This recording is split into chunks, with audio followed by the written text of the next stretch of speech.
6 steps to cybersecurity. Let's cash in. Finance for the everyday millennial. Hard charging solutions. We provide an accelerant in the journey towards financial independence. Welcome back to Cassian with Cassian, the financial forum for today's young professionals. We millennials love our technology, right? We are not the generation that watches appointment TV or pays for phone calls by the minute. They call us digital natives, but we don't really get that nickname. We have the technology, why wouldn't we use it? Our comfort level with technology can lead us to become, a bit careless at times. When we think of cybercrime victims, we tend to visualize the senior citizen who used password for their password or recited their debit card PIN as they punched in the numbers on the ATM. While it's true that people over 75 are frequent targets of cybercrime scammers, a study by LexisNexis in 2020 found that it's us, the millennials, who are most likely to be victims of cyber fraud.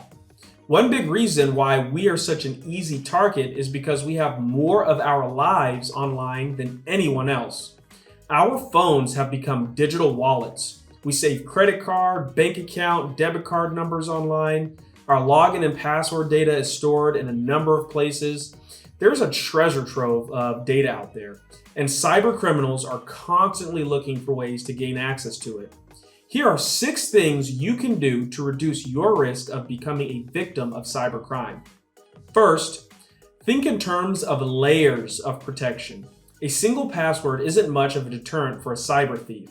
Make sure that your most sensitive data, like your banking and retirement accounts, medical records, work files, and digital copies of your personal records, are stored on sites that offer 2-factor authentication. This adds an extra layer of security by requiring you to take an extra step to approve and authenticate every login.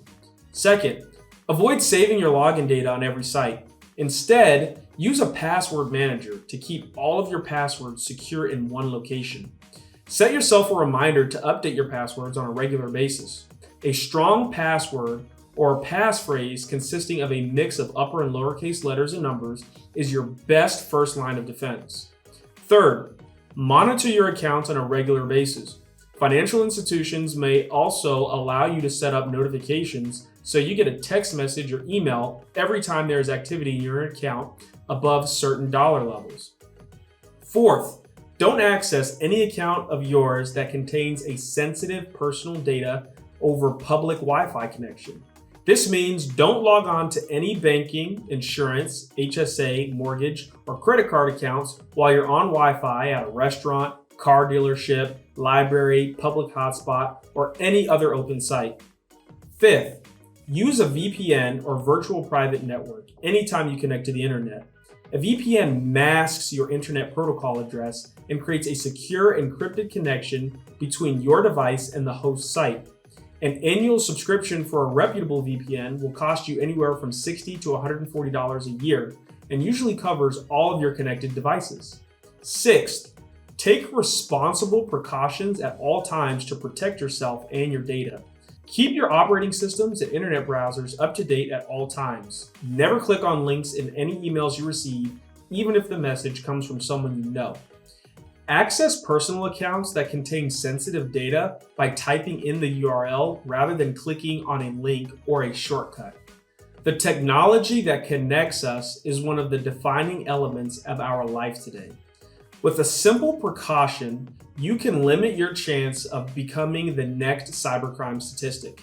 Thanks for watching, and remember, it's always a good time to cash in with Cassian.